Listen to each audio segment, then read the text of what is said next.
Hey everyone, welcome to a Cybersecurity Tuesday here on Techstrong Gang. We've got a lot of cyber news to talk to you about today. What's going on at GitHub? What's happening with AI security? How are we going to get more security budget? Maybe by moving security ops, combining it with IT ops. That and more here live on Techstrong Gang.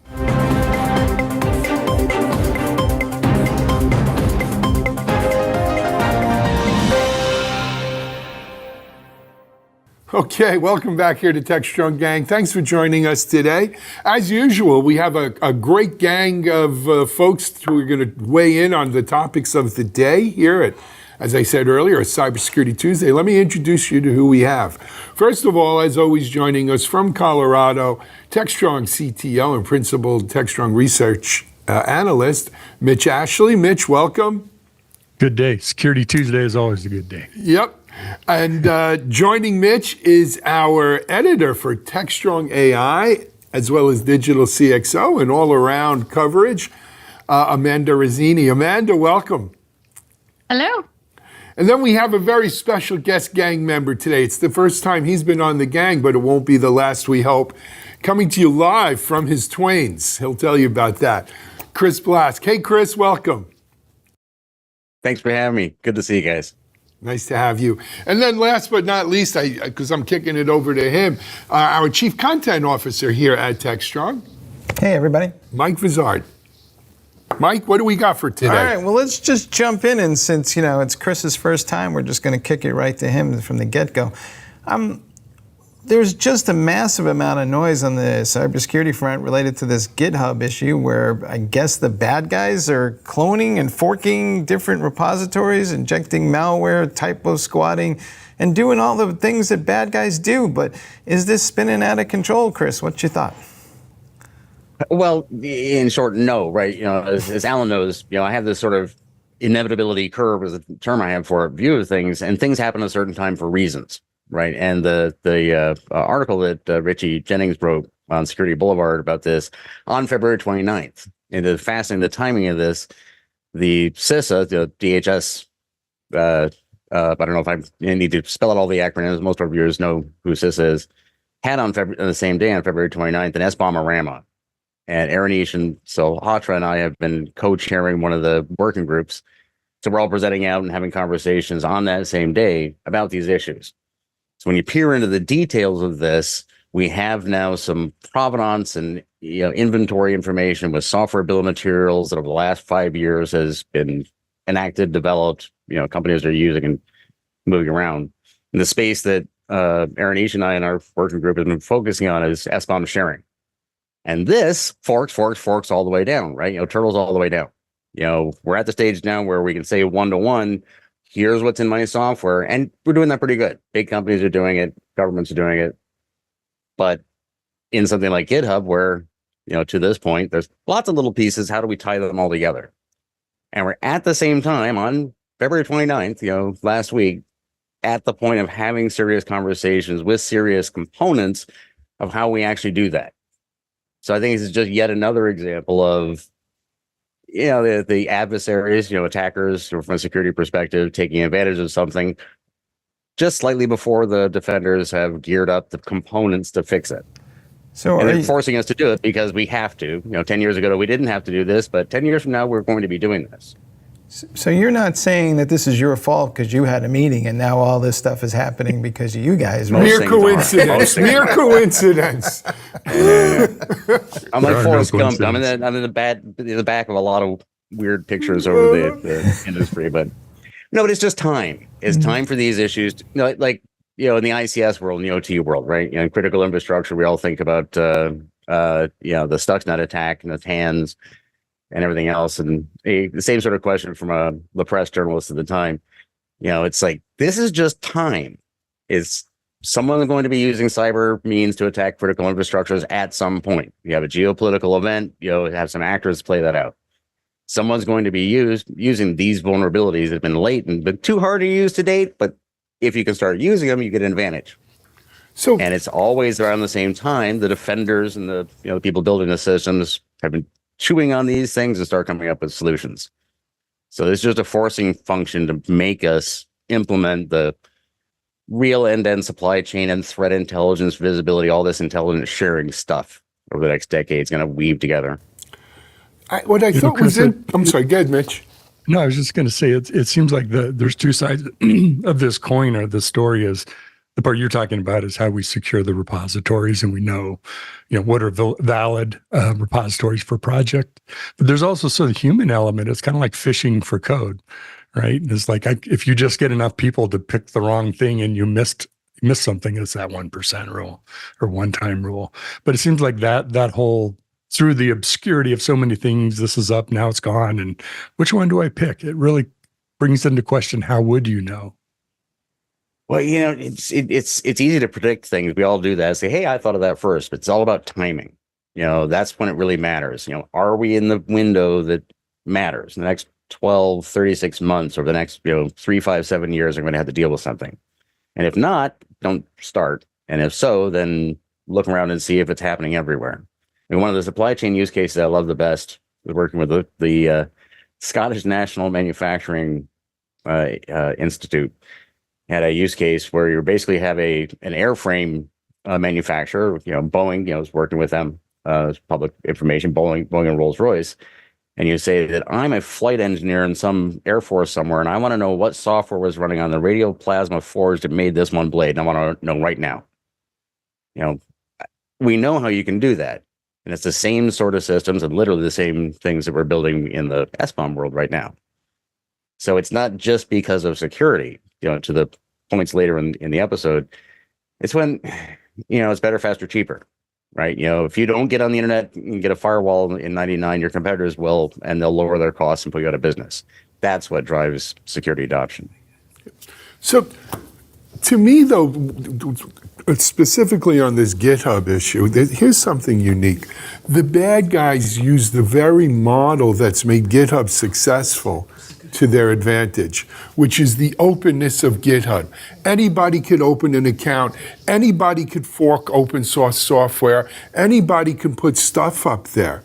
Anybody can pick a name that sounds a little similar to a name of a legitimate repo or a legitimate code component or what have you.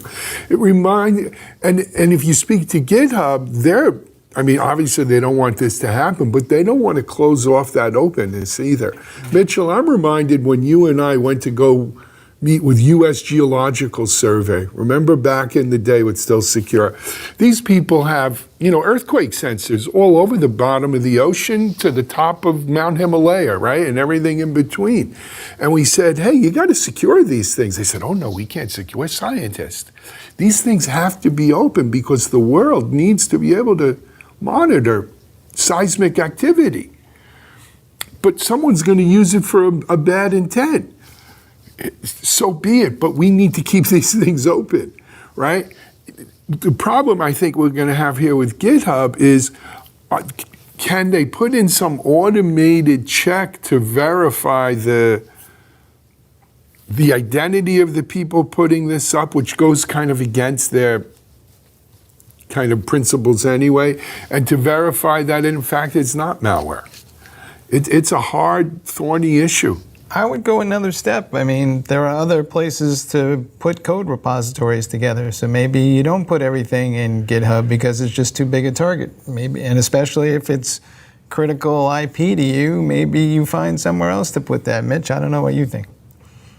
It all goes to don't trust anything and don't pull things directly from NPM or whatever, PyPI or GitHub directly.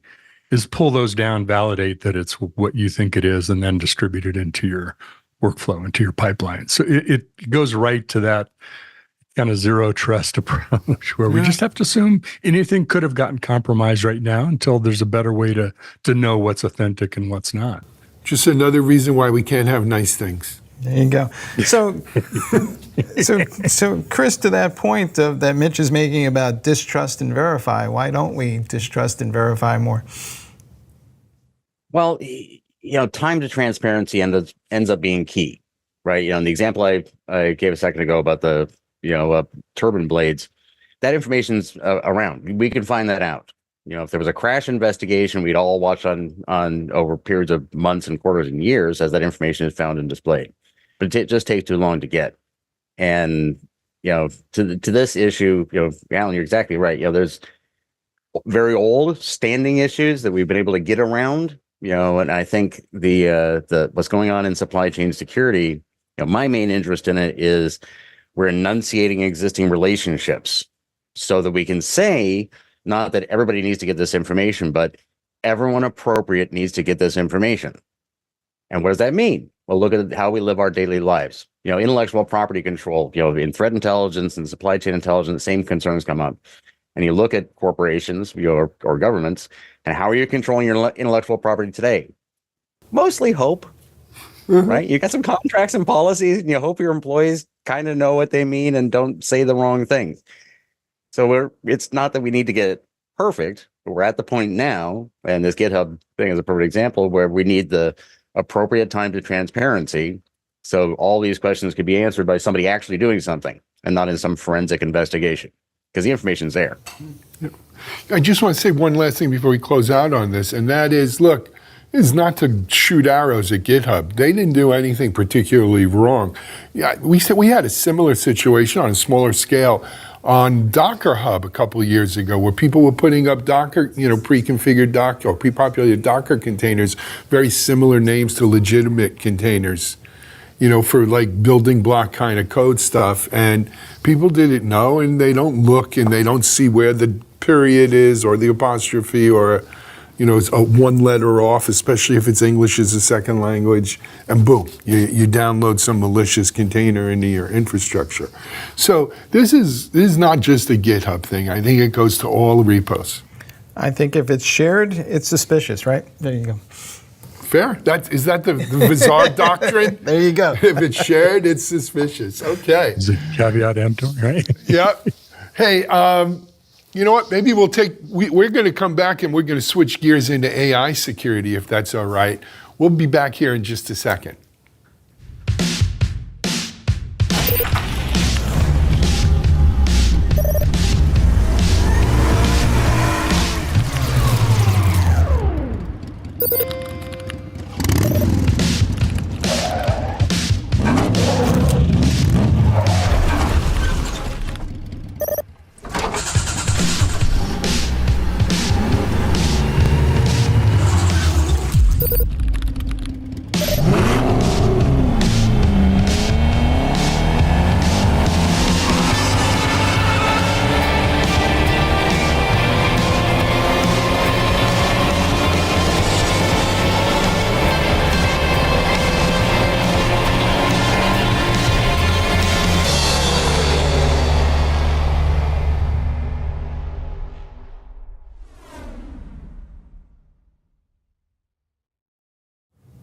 All right, and we're back, and we're going to start talking about AI and security and the lack thereof. And I guess I'm going to jump this right over to Amanda, who hasn't had a chance to jump in just yet. But since you're covering Techstrong.ai for us, are we taking security seriously enough in the land of AI, or is this just another instance where we're playing catch up?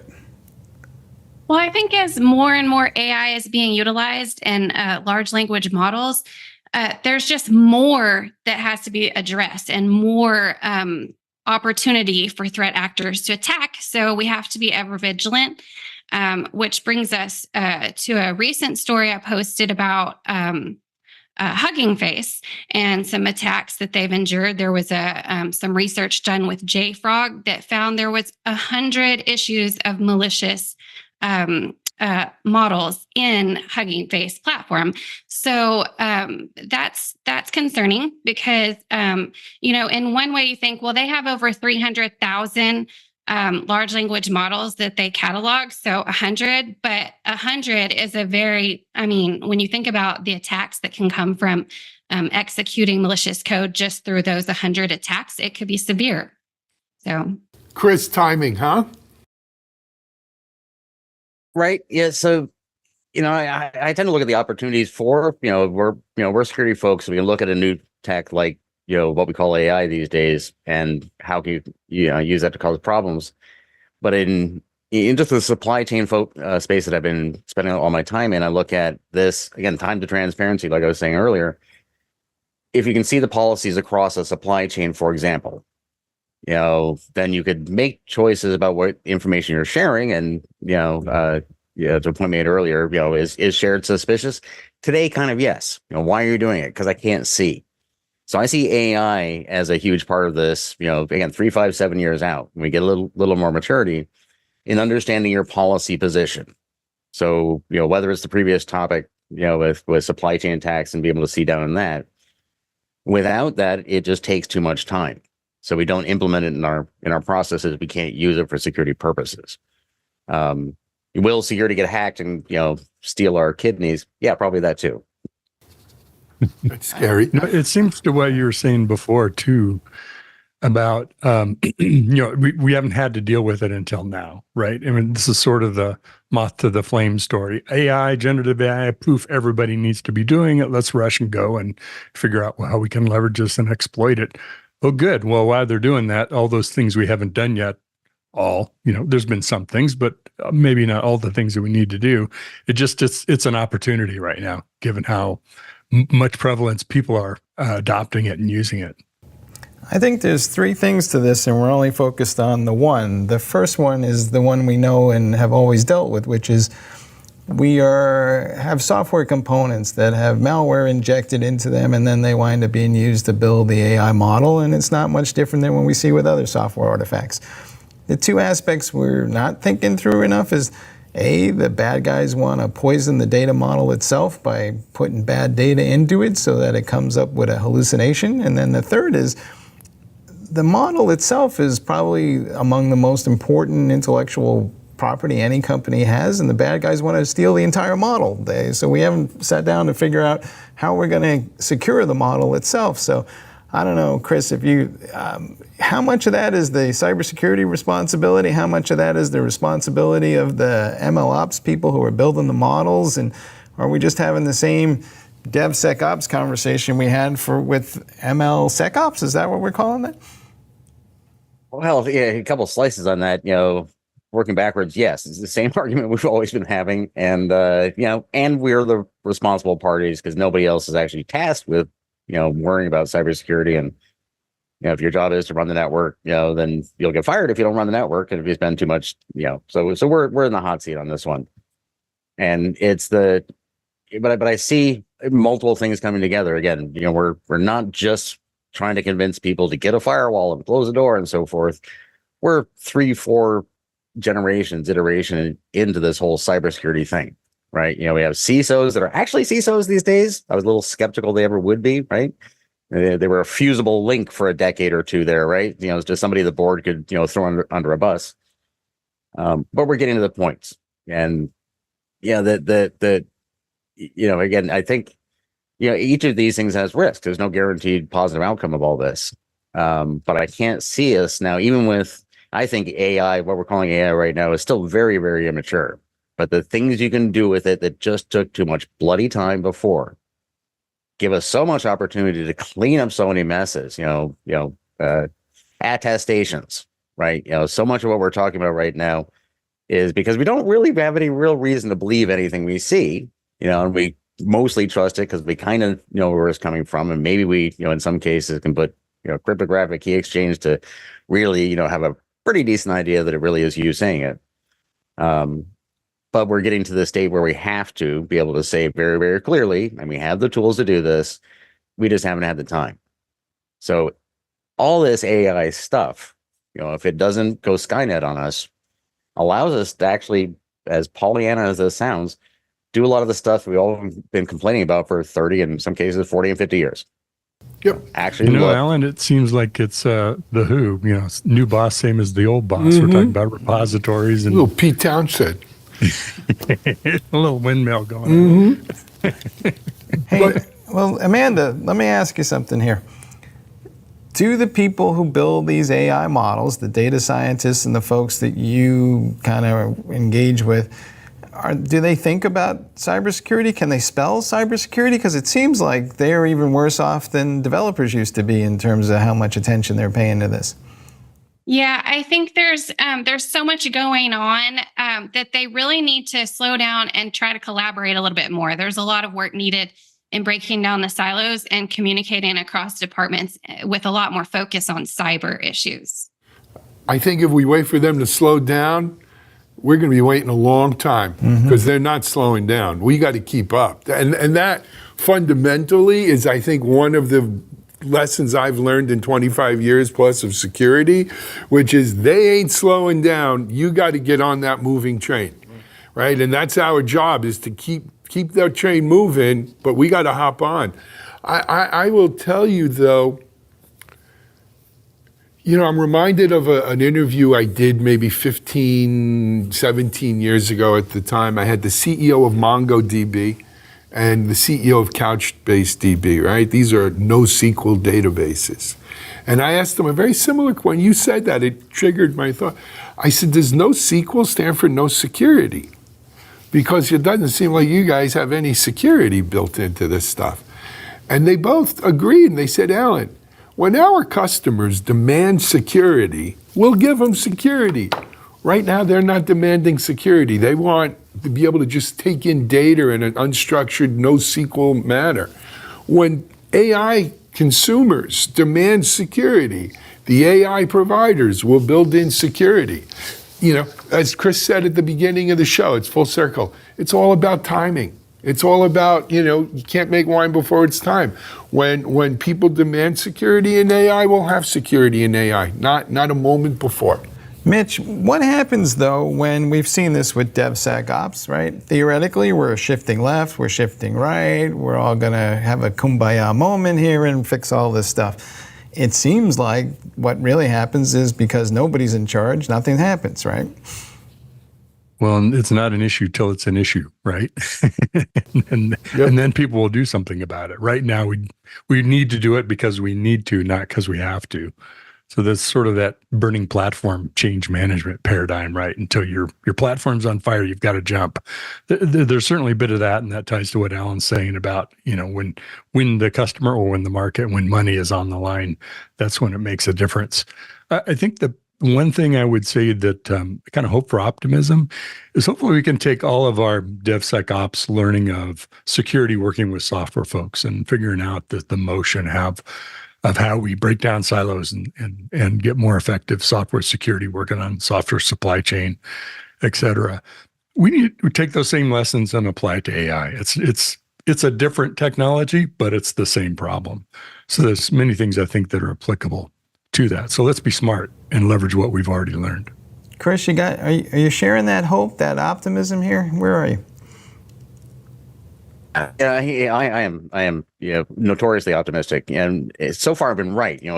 I'm pushing 60 years old. I've lived through the end of the world all over, over and over again, right? And we keep solving problems by the time we need to. And this is one of these things. We look at everything we've said in all of our careers, however long we've been at this, is true, but is now the time. Alan mentioned these boats, right? I've been building, boats on the water, solar powered, for the last 2 years. And I'll tell you, things get done when they need to get done, not before, right? And as we'll talk about in the next segment, the economics of things. Hacking is not engineering. Hacking is looking at some system and saying, how does that work? How can I change that? Engineering is starting with some premise and developing something. So when you look at all of this from a hacking perspective, I continue to see throughout my career the opportunities to fix problems just about the time they sink the boat. Because we don't like boats sinking and it's expensive, so we tend to deal with it by then. I have noticed that security people are perhaps over-optimistic. And despite all the evidence, I always think they're pessimists. Always Most seems to security be. people are just You dour. haven't been in sales, have you? Every one of them seems to say, yes, we can. It's Bob the Builder moment until it happens, and then we can't. You know what? There was a captain on a cruise ship who said we could get around that iceberg, not to worry. Every once in a while, the iceberg wins. Well, the difference though is whether you're talking shipping or one boat. Right. Boats will sink. Hackers will. Attackers will sometimes win. Things will get compromised, even when we do everything right. So that's one of the wonderful things about being a professional in an area as opposed to going out on a boat once and having it sink on you, right? You can look at what you do next time, right? And that's that iterative process. And we get forced in these situations, where a lot of people get to say, I was telling you all along, and now's your time. So raise that flag. I actually think most security people are cynical and pessimistic, but we can discuss that more. Yep. He's been hanging around the people who do interviews with There him. you go. Amanda, last word on this here, because, we're having a debate. Is this, a Titanic kind of issue, or is this like, the skipper and Gilligan in a 3-hour cruise and we lost the boat and nobody knows they're gone? It's funny you say that. I'm rewatching that whole show right now. But no, I don't think it's not a Titanic situation. They've just got to hustle and keep up this is such a fast evolving technology. So just being ever vigilant and doing just enough to keep, that value stream flowing efficiently and effectively, and dealing with situations as the customer says, as Alan mentioned. So can we call this lean AI security? I think once again we're at that point once again where the price of freedom is eternal vigilance. So there you go. Eternal vigilance. I love when you bring a little history in there, Mike. All right, hey, let's take a break. We're going to move into block 3. We'll be back in a second here on Techstrong Gang. SecurityBoulevard.com is the leading resource for news, analysis, and education on challenges facing the cybersecurity industry.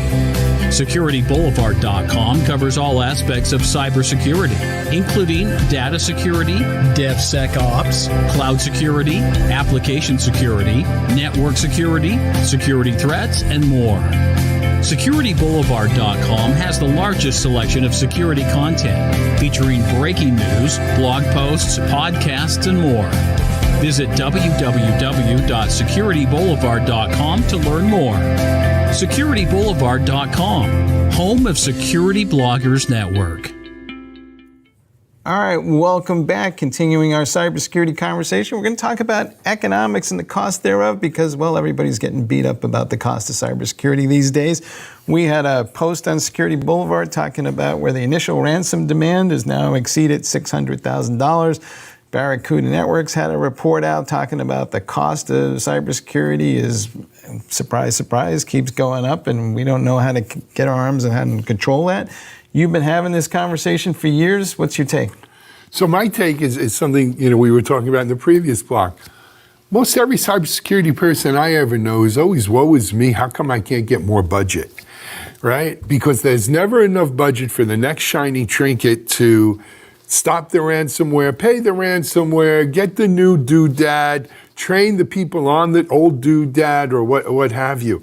But here's an interesting thing I've learned about security. We didn't call it cyber. The whole darn time I've been doing this, for some reason, every little leprechaun in the cybersecurity world is always looking to steal someone else's pot of gold, right? It used to be, we're doing network security because, those network guys, they have like unlimited budget. They're buying all these boxes and switches and routers and Juniper devices, and we want to be more on network security so we could break into that network budget. When DevSecOps started coming, I remember security people telling me, the best thing about DevSecOps? We get to approve the security, but it comes out of the developers' budgets. Those guys have unlimited budgets. Here's the message. No one has unlimited budgets. Security has a damn good budget. And even in, I know there was an article last week or so, there were a bunch of stories about, I think it was Palo Alto said, well, spending cycles in security are slowing down. People want to know, should we keep spending the money when we don't seem to be thwarting the bad guys? Well, the nature of security is you don't know. It's hard to measure what didn't happen, right? I didn't get attacked today, or I wasn't the victim of a breach today, right? How do you put a dollar on that? But that's always been, that's the truth of cybersecurity budgets. Chris, I think he's saying that cybersecurity people are the folks who come to dinner and never pick up the check. So what's up with that? Honestly, anybody that knows me knows this. This is one of my biggest beefs. I pick on our friends and our peers all the time. Security people, have this hard time with economics. And look, if you're an engineer, you're an engineer and sit down and maybe you don't like people in arts and economics, but if you're a hacker and you can look at a system, it may be electronic, it may be financial, maybe human, right? And if you can't look at that system and say, how does this work? And if I want, for example, to get security installed, then someone's got to pay someone something for it. Where does the money come from? What's their motivations? What are they doing? It's the same exact thing as figuring out how to get through a password protected yada yada gadget, right? So this should be in our space. I really, if you're out there in the world and you consider yourself a hacker, stop complaining about the economics, hack it, and figure out who's going to, be more comfortable in their job, who's going to get a raise because they made the right choice to spend the money on you or your friend or your pet project or whatever it is, and stop just complaining about it. Hack the bloody system. All right. I want to run a clip here, though, where we did an interview with the CISO for HubSpot, and he was talking about how he justified something. In this case, it was name tag has a thing where you can take your driver's license and it runs your image and your face scan and correlates who you are. And he said he bought this thing to increase security, but he justified it because it was reducing calls to the help desk, which was on the IT operations side of the house. And so he had a reasonable, shall we say, finance team that would look at the total cost of that and do an analysis based on that. So, Mitch, how often are we kind of stuck in a situation where we're trying to cost justify something solely on the cybersecurity merits and not the merits to the whole organization? Well, one thing you said in that lead up to that question was working with finance people who can put together kind of the whole picture. To Chris's point earlier, most security people are not great financial wizards. Maybe you don't know how to put a total cost of ownership or a return on investment beyond outside of the scope of what they work. So I think that's an extremely good idea.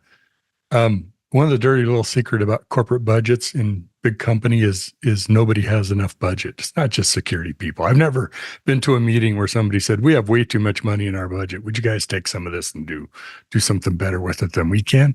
Never happens. Yeah. What you do is you get on board with what the current corporate activity or project or mantra is. If it's modernization, well, great, let's then modernize security and then do this and try to go, opium other people's money, right? You can go get some budget from other things. So there are ways that you can add to what you're doing, but I'm also always suspicious of it. It's not just the next tool or the next technology that solves all your problems. It's never that, right? That's just one element of what you've got to do. Maybe your response is what's got to be beefed up. Maybe you're working with the people who are making decisions about what we invest in for technology. Maybe that's what needs help. So it's not a singular, let's go buy more stuff. All right, as much as I like stuff, ask Alan. Let's run that clip right now for a minute. We see people are more sensitive to cost than ever when it comes to cybersecurity. And a lot of business execs are asking questions like, we've been investing in this for years and are we any more secure? But how do I make the financial case? Great question. The primary reason we implemented name tag was actually to offset the existing support costs that we had either in our support organization or in our IT organization. Your support organization is already fielding these requests, whether it's a password reset or a MFA reset. They're already fielding those, and this actually decreases the cost of it. So I actually think one of the great pieces here is you can actually really look at this as a cost savings mechanism, not a cost expansion. All right, Chris, what's your sense? Do we need new technologies like the ones just described where we're kind of using facial recognition and multi-factor authentication, or is this just another example of what Alan started out talking about where, hey, we got more toys and we need to buy them?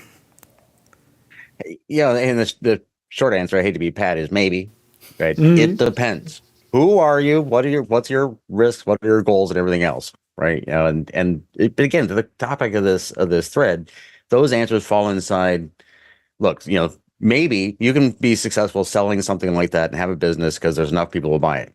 Or maybe it's time for that technology to be broadly adopted. And those are the things that interest me, because that's when the economics line up, when it makes sense. It's not just, there may be some business advantage to spending that or some security advantage or whatever. But, I have almost 25-year-old slides on every device I've had, written by the great Stuart Phillips back when I met him. We were both at Cisco. And we took a end of life product, the PIX firewall, and turned it into 3 billion, plus in revenue by saying, if you don't get a firewall and get on the internet, your competitors will, and they'll lower their costs and increase their productivity and, put you out of business.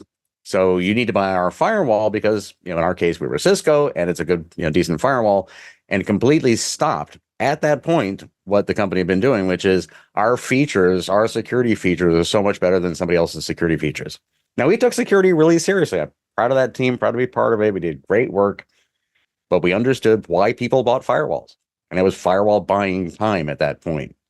So as professionals, beyond what company or vendor or whatnot we may be working with or technology we're concerned with at a time, over the long term, we need to be able to recognize those economic drivers. Now is the opportunity to get a lot of security in because it lowers your costs. It increases your customer satisfaction, or whatever it is that takes two companies and makes one that adopted your whatever it is be more profitable and outcompete and buy off the other one and change the one who wouldn't do the right thing in the first place because they can't afford to anymore.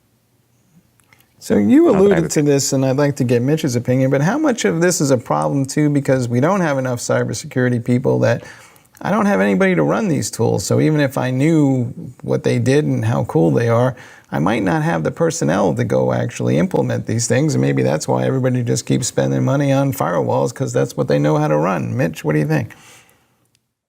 Well, I heard the former CISO at no longer at Twitter, no longer called Twitter, say I don't buy any technology that's will require me to hire more people. If I already have more things to do, then I've got people to do them. So adding more tools or technology that send more alerts that more people have to respond to, or whatever the issue is. So that's part of that holistic picture of it isn't just about the technology. How do you operationalize it? Is existing staff, what do you do to train them, and what do they need to in their hands to be able to be effective at using it? So you can't look at it as just a shiny object. Somebody's got to fly that shiny object, and somebody's got to maintain it. So I think that's, the leaders look at that full picture. You're never going to have enough security people. There'll never be enough security people to hire. Just a sort of a truism, at least as far as our outlook can see. So what do you do when you can't hire enough security to people? You take the things that are consuming time and you figure out either can you not do that anymore, or can you automate it, or can you do something else? And then maybe that's what one of these new tools or technologies can do. So I think you have to be just pretty pragmatic about it, not and let the enthusiasm be there, but don't overwhelm some good logic. I'm using my Spock logic there. Alan's going to disagree with me. No, I don't necessarily disagree. But I love a good history reference. Go ahead, Michael. Is the cybersecurity industrial complex out of control? Yeah, it is. Okay, does anyone know the movie? What was? That's Eisenhower's speech. I remember when it. I know, but there was also a movie. What movie was it where he met with the guy who was, a mole within the military industrial complex that was driving the Cold War. But to your point, Mitch, I'm reminded, again, what Chris said earlier, and I lost my train of thought with your historical. Mitch, you were saying about. It's not just the tool. It's like, look at where you're spending resources. Right, where you're going with it. Yeah. It's very funny, but I think that's a real decision that CISOs are dealing with today, and that was the point, which is, where do I put my money? Do I automate the heck out of everything and do with less people, or do I bring on more people who can, I can maybe better quantify the bang for buck I get? But it comes back to what Chris was saying earlier about you got to hack these things. And I'm reminded of the movie, The Martian, with Matt Damon. Remember? Science the shit out of it. It's the same thing with this stuff. You got to hack the crap out of it and figure out whether it is a little bit of people and a lot more technology, or a lot more people and not a lot more technology, or whatever. You gotta hack it and make it work if you're gonna make it till the rescue ship arrives. All right, Mandy, you want to jump in here with parting words? Yeah, I think it all comes down to understanding the level of risk you're willing to take and, adjusting your dollars to cover the risk you're most concerned about. The managing risk thing. All right. Hey, Mike, this is a great Cyber Tuesday. Guys, I think we're about out of time, though. We've got another full couple hours of Techstrong TV here ahead of you for today. So check that out. We'll be back on with that right after this. But before we go, first of all, to our gang member, Chris Blask, who came and joined us today from his boats, from a location unknown. And thanks for joining us, Chris. It's great to have you on. And then, thanks for having me. It's been a lot of fun. Always. Look forward to doing it more. We'll have you back soon. And then Mitchell, Amanda, as always, great job, and thanks for joining us on the gang today. Love Thank it. you. Part of the gang. Mike, for those who don't know, Mike drives the editorial of these shows, and another great lineup of information today, Mike. Thanks. It's fun. Yep. All right, we will be back, I think, on Thursday with is our next fresh content here on Techstrong Gang. Stay tuned for the rest of Techstrong TV, everyone. Until next time, this is Alan Schimmel for the gang. We're out. DevOps.com is the #1 online destination for DevOps education and community building. DevOps.com covers all aspects of DevOps, including DevOps best practices and tools, DevOps culture, DevSecOps, business impact, continuous testing, continuous delivery, and more. DevOps.com has the largest collection of original DevOps content, featuring breaking news, blog posts, podcasts, and more. Visit www.devops.com to learn more. DevOps.com, where the world meets DevOps. Hey everyone, I hope you really enjoyed our Techstrong Gang today. I loved having Chris Blask on. I loved having it was a Cybersecurity Tuesday, and it was a lot to do there. But of course, we have a full Techstrong TV episode for you as well here. Next up, I'm happy to be joined by my good friend Jeff Reich. Jeff is the ED, Executive Director of the IDS Association, Identity. I forgot what IDS stands for a second, but it's the IDSA. And Jeff, with a lifetime of insight and experience in security and identity security, provides insights on best practices, identity access sprawl, generative AI, and more. And it's all in relation, leading up to April 9th, which is Identity Management Day. Don't miss it. Here's Jeff Reich from the IDS Association. This is Techstrong TV. Hey everyone, welcome back here to Techstrong TV. My next guest hasn't been on with us in a while, and I missed him. I missed having him on. I haven't actually run into him. Maybe RSA or something. I'll see him in person. But he's my friend Jeff Reich. Jeff is the Executive Director of the Identity Defined Security Alliance, IDSA, for those who are not familiar. Jeff, welcome back to Techstrong TV. How are you? Alan, great. It's always great to see you, and thanks for having me back. It's our pleasure. Always, you always have an invitation to come on here. Jeff, for folks who are not familiar with the IDSA and your mission, and you've been there now probably, about 2 years? Well, I've been with IDSA actually a bit over a year. Okay. And I know it may seem like that to you, but if you go back in time, how long we've known each other, we probably don't need to say that number of years. No, don't. But also COVID has skewed my whole time frame thing. Yeah, so maybe it's been a little over a year. Okay. Before, times, and after, but I've been there a little over a year. So I'm now into every problem that we have is mine. I can't blame anyone else. You own it. Yep. And what we do, we're a nonprofit alliance that has members from individual members up through corporate vendor members and partner members and corporate members as well. And I'll talk about each of those briefly. But specifically, our mission is to raise the level of awareness and security around both identity and digital identity and identity security.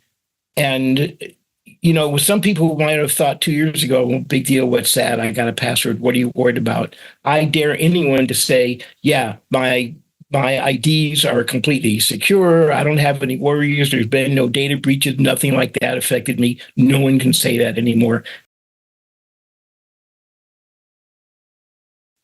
Agreed. I recently I was interviewing a woman formerly from IBM and Amazon. Anyway, we got into this whole Web3 domains and how everyone will have a new identity with the Web3 domain and stuff. And I mean, whether you believe that's gimmicky or not is another story. But the idea of identity, especially in this age of AI, where we're dealing with deep fakes and stuff like that, we need certainty over who it is we're dealing with. Are they say who they are, and an easy and recognized technology that allows us to again have confidence. I mean, we ran a story a couple of weeks ago, Jeff. Some poor bank manager out in Asia gets on a Zoom with a person he knows who's the CFO of a company. And the CFO tells him, look, we got to do this transfer a little out of the ordinary, but I'm here telling you it's okay. I'll sign off. And so the bank manager sends out, it was millions of dollars, only to find out later that the whole thing was AI. And it was a representation of the CFO and not him. I don't know if you signed up for this kind of aggravation around identity when you first got involved, Jeff, but it's certainly taken it to a new level. Yeah, we are definitely there. And I think there's both good news and bad news to this, like any sort of technology. The good news is that as we get new technology that can allow the bad guys to do things like that, that same technology can be used to either prevent or detect that, depending on what environment you're in. However, I always remind everyone that says, what tool should I buy to go protect my identity? And my answer always starts with the first tool you need is the one you were born with. It's right up here.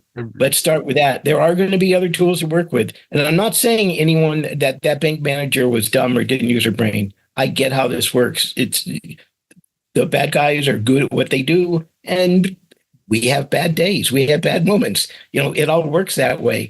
But go watch a corny spy movie and see what spies that are working undercover do if you haven't experienced it in real life, to validate, even when they think something's right, what they do to validate it. Even when they meet someone that they know, they still have to exchange, a secret phrase or password to confirm, are you really the person that should be here that I should give this information to now?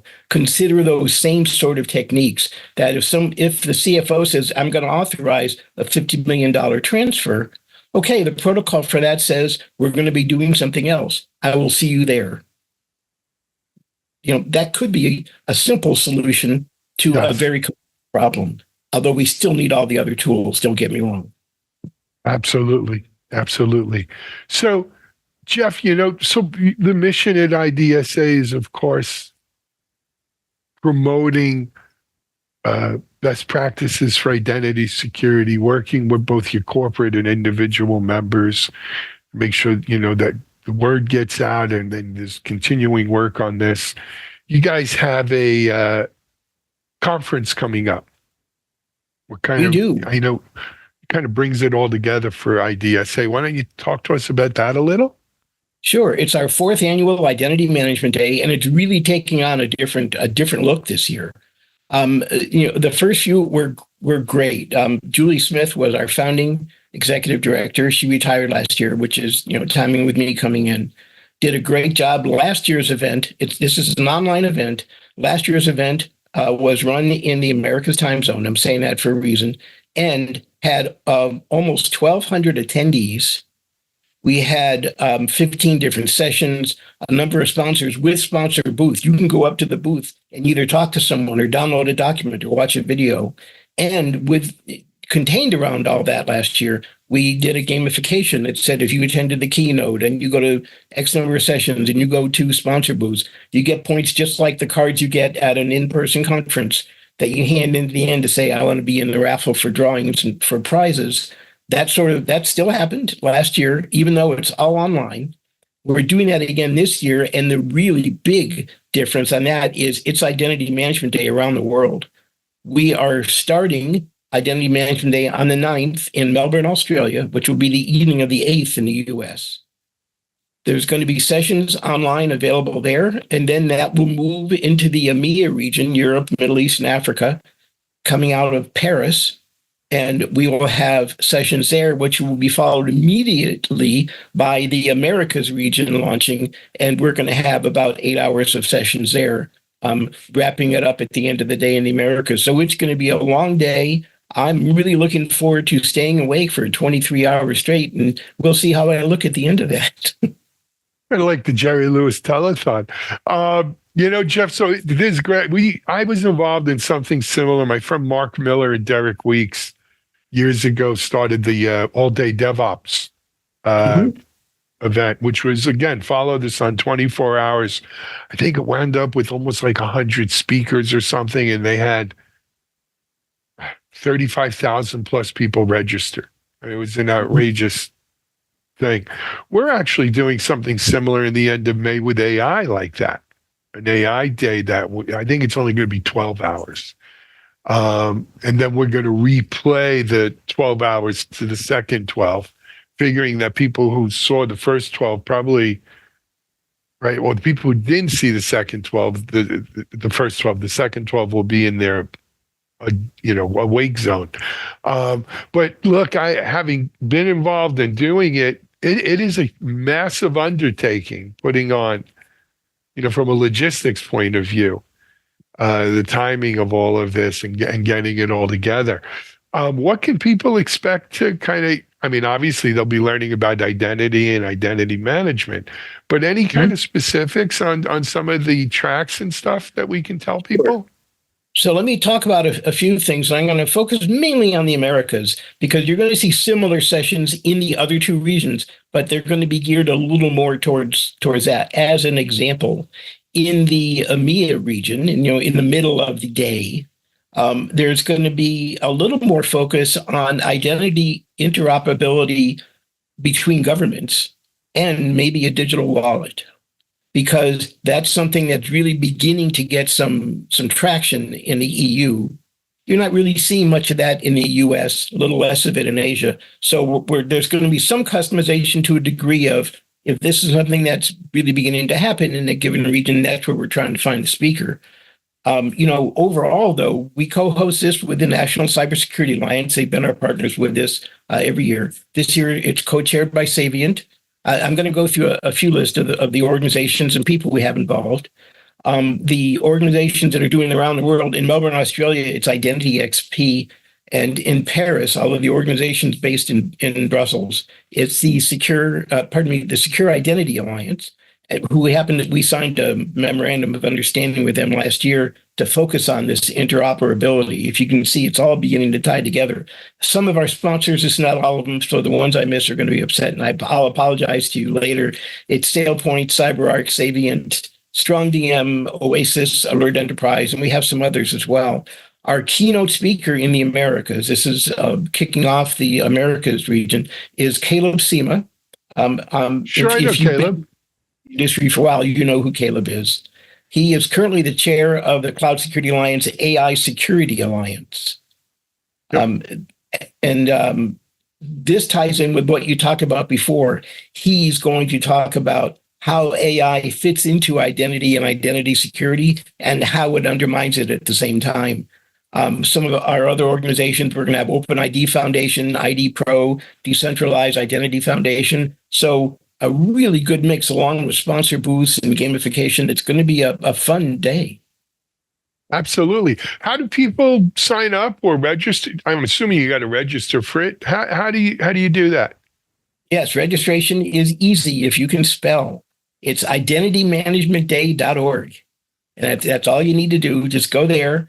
Now, you'll fill out some information, then it'll take you to one other page. It'll automatically reroute you to a page in Accelerant, which is where we're actually hosting the event. And that's all you need to do. But from identitymanagementday.org, you can get to, if you want to sponsor, we still have a couple sponsor slots open at this time anyways. You can become a champion. You can you can download a champion kit, which we'll send you. And then you can advertise to say, hey, I'm going to Identity Management Day. You should as well. There's a lot of different ways to be involved. And we want you to be involved. We had over 1,100, almost 1,200 people last year. I would love to see that doubled this year. Absolutely. I would like to see it too, Jeff. I think it's a timely topic. It sounds like you got some great partners and sponsors and speakers and sessions. So I don't see why not. What did we mention the date for this? Or, nope, and that's what my finger was up for. I realized, wow, am I terrible? Because I have my notes here, and right at the top, in the bold, the largest font is a date, and I skipped it. It is April 9th. I think I may have mentioned in passing, talking about starting in Australia. April 9th. So whatever region you're in, and I know you have an audience around the world, Alan, and there's something I want to say to you as well, which I know was not on your script or plan. But it'll start somewhere between 9 and 10 a.m. If you look at identitymanagementday.org, you'll see within each region what the schedule is going to look like.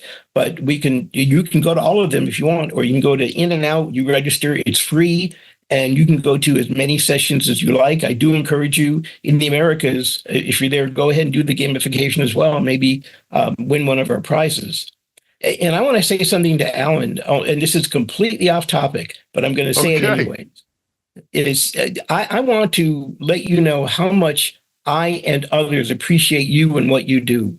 I know, Alan, that when you encounter, first of all, when you meet someone, they are within a second, they are your friend. The second thing that happens after that. Thank you, Jeff. You're making me blush, but go ahead. I appreciate that. That's what it is. You encourage them to say, what are you doing? How can I help you grow and get you to what you want to do next? And whether it's, let me introduce you to this person that you need to know, or let me give you a slot on Techstrong TV so we can help get the word out, or let's have you on this panel, or let's get you into this conference, or let me hook you up with this mentor who could help you with what might be your next step. Alan, you selfishly always do that. And I don't think I've ever said enough how much I appreciate it. And I know that most, if not all, the people watching this agree with me. Jeff, thank you very much. You make them, seriously, thank you. All right. So identitymanagementday.org, right, is our website. Let's make sure we get that. Our website is idsalliance.org. And you can get to Identity Management Day from that. But if you want to go directly to Identity Management Day, it's just identitymanagementday.org. Excellent. Jeff, beyond, I know the big focus is on the day-long event. Any other IDSA activity, though, that you want to share with us? Absolutely. I'm going to talk about two others. One is we do have one other annual deliverable that comes out, if you would, that's been consistent, and that is the Digital Identity Security Research Survey. And that's something that's underway now at the time of this session. And what we do is publish that, and we've done it. We've launched it, the publication of it every year at Identiverse, and we'll be doing that again this year. And this report talks about what's important in identity and identity security and what has changed. As an example, a few years ago, there were questions about what percentage of your organization, and this is usually focused towards commercial entities or nonprofits or governments as well. What percentage of your organization has been affected by a data breach? We don't ask that question anymore because we know what the answer is. It's 100%, unfortunately. We do take some questions, say it's time to retire some. So a new question is coming on. Once again, going back to the theme you mentioned at the very beginning of this, is what role does AI play in, one, the management of your identity, and two, the defense of your identities? Those are new questions we started last year, and we saw a measurable amount, but still under 15%. People said, yeah, it's part of my plans. That question is going to be happening this year. I think that number is going to go up. Now, just seeing that answer is good enough. After we get the report, when we publish it, there'll be an infographic and a full report. Members, however, get access to all of the raw data. It's still anonymized. They don't see who answered, but they get access to all the raw data so they can look at crosstabs and say, how many CEOs think this is a problem versus how many CISOs think it's a problem? And that's something else we're trying to see what we can do to help close that gap, because you know probably better than I do, Alan, that gap is still pretty large. Sure is. It beyond pretty large. It's a big difference. Jeff, first of all, not to make this a mutual admiration society, but thank you. Thank you for the passion that you've brought to IDSA. They absolutely picked the right person to carry the baton forward here. And, congratulations on a year plus on this, but really kind of putting this on the map for so many. And, at the community at large, when you're involved in a not-for-profit, believe it or not, one of the biggest things you got to worry about is raising funds to run the damn thing, even though it's a not-for-profit. And that often falls on the ED's plate, right? You're the guy speaking to sponsors and partners and supporters, but then also, fulfilling its mission of reaching the world at large is it's a mission, right? It's an everyday mission, and doing a great job with it. Anything we can do to help, we always want to. So keep up the great work. IdentityManagementDay.org, go check it out, as well as IDSAlliance.org. Jeff, don't be a stranger. Come back soon. Alan, as always, it's been a pleasure. Thank you for having me on. I'm looking forward to seeing you again very soon. Absolutely. Jeff Reich, Executive Director, Identity Defined Security Alliance here on Techstrong TV. We're going to take a break right now. We'll be back in a moment.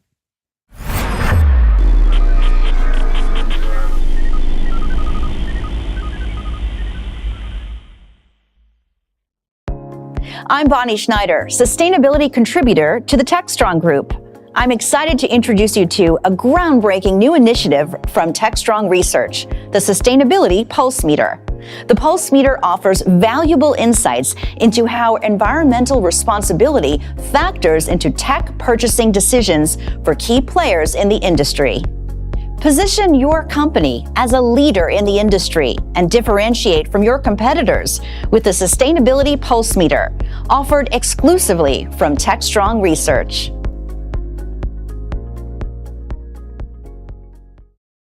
Next up on Techstrong TV is an episode of the Cloud Native Now podcast. Mike Vizard and Sharon Florentine host that one, and they're going to be talking about Octopus Deploy's acquisition of CodeFresh and what that means for progress in Cloud Native CD, GitOps, Argo, Kubernetes security. They also talk a little bit about SysDig and KSOC on Kubernetes security. It's a good podcast episode. Check it out. And, of course, all our podcasts are available on Apple Podcasts, Spotify, and wherever else you get your podcasts from.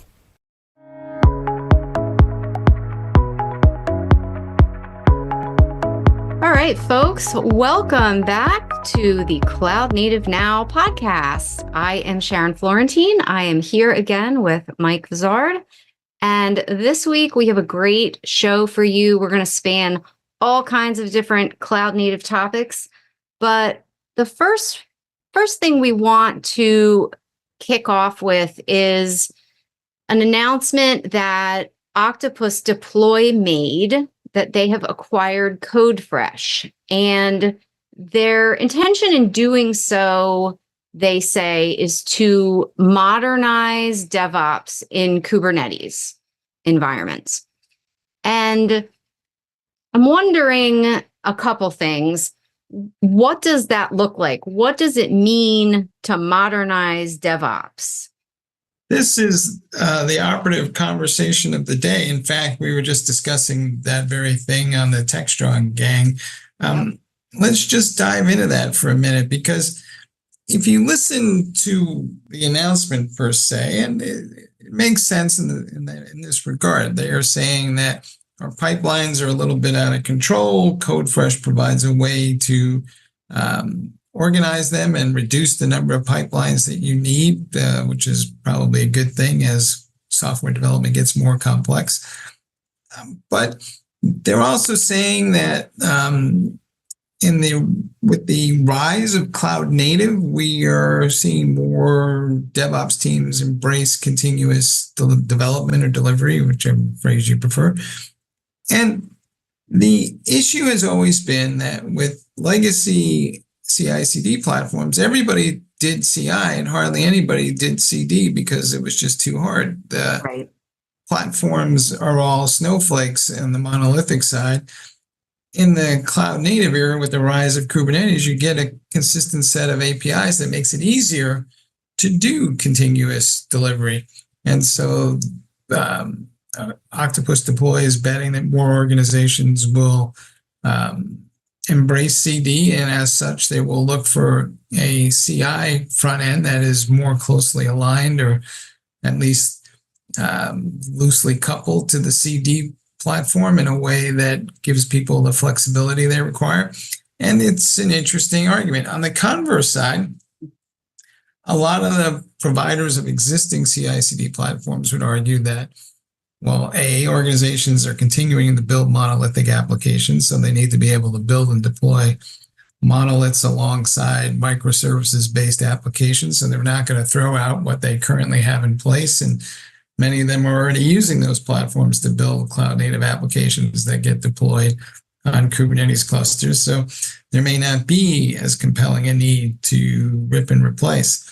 That said, CloudBees has a proprietary offering that they are positioning as a modern DevOps platform. And that is interesting in the sense that they're moving away from that open source model that made Jenkins go.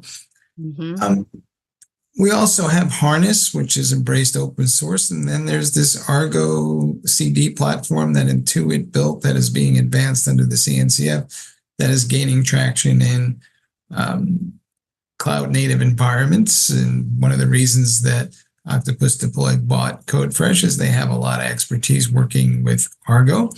And in fact, there's an interview over on Techstrong TV with Jeremy Unruh from Credit Karma, talking about how they are using Argo and why they're using it. Of course, Credit Karma is a subsidiary of Intuit, so you might have to come up with a heck of a good reason not to use it. But the point being is that there's a transition happening here, and DevOps teams are starting to choose up sides, and it's not clear to me how they're going to navigate this. And in CloudBees' case, they are saying that the existing Jenkins platform can be extended to be integrated with the new platform. So there is a transition path there. Other folks, though, might be looking at ripping and replacing things. And of course, some organizations have multiple CI/CD platforms as it is by different teams. And they're having discussions right now about whether or not to standardize on one platform in this age of so-called platform engineering, which throws another thorny issue into the whole discussion. But it seems to me, at least, that we haven't had this level of uncertainty about where to go forward in terms of our CI/CD platforms than I've seen in recent memory. Right. And what's also interesting to me is that at the same time, and maybe this isn't an issue, but at the same time that organizations are really starting to focus on controlling costs across the board, not just cloud costs, but everywhere, the fact that, you might need to rip and replace what you have, that seems like it might be an argument not in favor of ripping and replacing, right? Like you may as well just stick with what you have. It seems like it'd be a lot more expensive to have to transition. But then also, my other question would be about just consolidation in general. Do you think there's going to be a larger wave of these kind of acquisitions coming? A lot of startups and venture-backed organizations have not been able to get the kind of funding that they had even a year ago. So how does that tie into it? It's a thorny issue indeed. Yeah, I mean, it's a very serious issue, and it's particularly problematic in this cloud native space because a lot of the companies are startups and they were depending on getting their next round of funding. But that funding is harder to come by when interest rates are so high and investors are basically beating up on venture capitalists and saying, why should I give you money to get a 5% return when the bank is guaranteeing me a 4 to 5% return? So, and that's safer. So that's kind of where the core of the cash crunch is at. That may change as interest rates gradually come down, but we'll see how that plays out. In the meantime, some companies are just running out of money and funding, and in the absence of that funding, they got to look to be acquired, and venture capitalists are trying to cash out and see what they can get for some organizations. And sometimes they may decide to grin and bear it and hold out for the long term, but other times they're going to be like, nope, we got to go. We're going to flip this proverbial hamburger now and move on to the next thing. And there's a lot of next things out there for them to invest in, right? It's not just client server. They've got AI funds and all kinds of things that are perhaps a little more compelling at the moment. So for IT teams, it creates a little bit of a quandary because you're not sure who's going to be where once you buy something, and that level of uncertainty tends to make people cautious. Yes, indeed it does. So we were talking about Argo and your conversation with Jeremy Unruh from Credit Karma. And it was interesting to hear him talk about the CD issue, the CI/CD issue, and how they made the decision to go the Argo route. And Argo seems to be everywhere. This really seems to be becoming a standard for cloud native CI/CD here. Is that what you're seeing as well? I think there's a whole set of folks who are embracing DevOps principles for cloud native in greenfield environments, right? They get a Kubernetes environments going and it has very little to do with their legacy environment. And they're the ones that are driving adoption, especially of Argo. There are some organizations like Intuit that have, made a switch to Kubernetes whole hog, and they're at the front end of Argo clearly. So it's not clear to me how many organizations made that commitment, but most of those greenfield environments for Kubernetes, of which there are an increasingly larger number because there's more startup companies than ever that are building applications that are native to Kubernetes, and they don't have any legacy platforms to worry about. And so they look around and Argo pops up pretty quickly. It does. It does. So to kind of further that a little bit and segue into our next topic, the number of Kubernetes clusters that are running now in production just keeps growing and growing and growing exponentially. And we had a great article this week about a Cast AI report that was talking about just the massive scale of cloud infrastructure waste that is generated from all of these clusters running. Go ahead. It's basically an open secret that we're wasting massive amounts of cloud infrastructure. And that part, it's just human nature at the end of the day and the way we operate, right? Developers are provisioning these environments, and especially in the case of Kubernetes, as noted in this report, they'll over-provision because from their perspective, the worst thing in the world is for them to get a call at 3:00 in the morning that their application crashed. So because they don't have the resources. Right. And historically, that was the way you always did things back in the on-premise day. You just spec as much as you could possibly get or afford to get.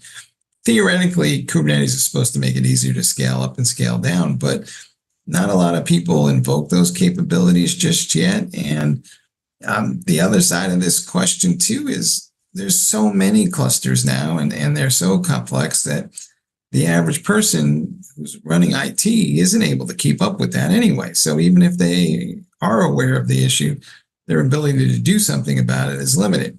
Yeah. Cast AI is making a case for using AI and machine learning algorithms to automate that process. But, there's a lot of people who are still on the front end of that curve. And I think they're right. I believe that we will use AI to bring more of that under control. It's not clear to me what that might do to the revenue implications for cloud service providers as we all get more efficient. But there's another factor here, and it's all those advocates for green IT who are basically noting that we need to find ways to generate less carbon. And if we keep running and over provisioning resources in the cloud, that's not helping. So I think there's, besides the cost factor and the finance team coming around with the FinOps Club, there's a whole other green IT side of this equation that hasn't been factored in. But I think the pressure to be more efficient is there, but it takes a little while to do something about it. Right. And my other question, hypothetically, is all of that AI, using AI to right size, do you not also need back-end resources, many of which are running in the cloud, to be able to drive the AI solution to right size? Or am I not understanding? So how does that balance out? Like, are you just shifting cloud resources from one to the other? Yeah, I mean, in the sum total of things, it's going to be more efficient. But yeah, you are spending some level of compute to make the rest of the compute efficient. But I don't think it's a huge percentage yet. We talk about AI, and there's two flavors of it, right? There's the generative AI models that OpenAI will build that, those things are massive. But then there's AI models for predictive, and those things are not massive. They're measured in maybe terabytes. And so, they don't consume as much as a generative AI model. Not all AI models are equally piggish, if that makes any sense. Okay. That makes sense. And, we're talking about not just over provisioning, but also over permissioning. And that came up as well in an article from KSOC, the Kubernetes Security Operations Center, talking about their addition of tools to improve Kubernetes security. And one of the big issues that they mentioned was over permissioning. So in addition to over provisioning, a lot of DevOps folks tend to just, give access to anyone who might possibly need it. And that's a big problem. A lot of this comes back to standard security issues that we've seen that are, comes down to credentials, right? Mm-hmm. The bad guys steal the credentials, then they get into that system, they learn the system, and then they start to escalate their privileges, and then they use that to start distributing malware everywhere. And before you know it, you've got this kind of catastrophic event. In the case of Kubernetes, that is more problematic because the role-based access controls that come with Kubernetes are, shall we say, complicated and maybe cumbersome to deal with. So KSOC is making it easier to implement and maintain those controls with a policy engine that they're putting into their platform, which, and you got to give these guys props. I think they came out of nowhere in the last couple of years to really kind of take a leadership position around Kubernetes security in terms of not just their platform, but, they put out a lot of good content about, what threats to look for and those things. So I would say that they're a positive contributor to the community as a whole. So I agree. Yeah. But at the end of the day, I think Kubernetes security is going to get easier. To be honest, it's been an afterthought. You would think every time we come out with a new platform that security would not be an afterthought after all these years, but it continues to be an afterthought after all these years. And there's been a lot of progress made in the last year, but I feel could be wrong, and this might be a conspiracy theory, but I think we did not look hard enough at the security issues when Kubernetes was being rolled out, because we already knew it was complex as it was, and if we wanted to address the security issues, we would have scared even more people off. So I think we deliberately left too much to be dealt with later by others mantra, or sometimes you hear the Kubernetes community say, well, it's a platform for other platforms to be built on. Well, that's not much comfort when you're the IT person going, what the heck am I doing with this thing again? Right. I think it was yet another project that they figured they could just throw over the wall to the security people without realizing that fairly soon they would also need to be some of those security people. Yeah. I mean, there is a SIG for security for the special interest group, for those who don't know what SIG is, in the Kubernetes community. So, and they're doing a fine job, but it's trying to fix something after the fact, and that's not as always easy to do. So you got to wait for updates, but I think progress is being made. I just don't think it's coming fast enough, because these Kubernetes clusters are now, after better part of half a decade, actually showing up in production environments, and the bad guys are like, ooh, what's this? Yep. Speaking of security and open source and that kind of thing, it seems the CNCF announced that it graduated Falco to improve Linux security. So that's kind of, another layer of progress on the open source tooling project. Well, not really tooling, open source security front. I'm not entirely sure that, the notion of graduating means a lot to folks. I think it gives some level of comfort to a CIO or a senior IT leader that something has been, shall we say, vetted. Yeah. But people have been using Falco for a while now, including Sysdig that created it. And what's interesting to me about this, though, is the security game is changing. And for those of you who don't know what Falco is it basically enables you to apply policies in the Linux operating system that if thresholds are exceeded, you'll generate some kind of alert to tell you that there is a cybersecurity event.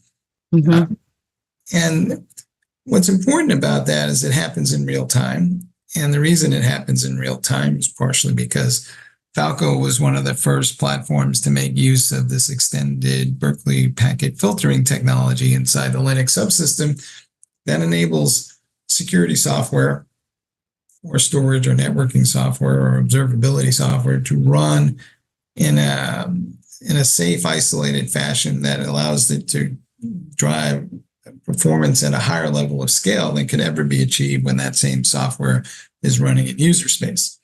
So we're going to see a lot more of this use case involving different classes of software being run out of the eBPF subsystem that Microsoft plans to use also in Windows. And I think they're making some progress along that route already. And this is going to change the way we use all this software.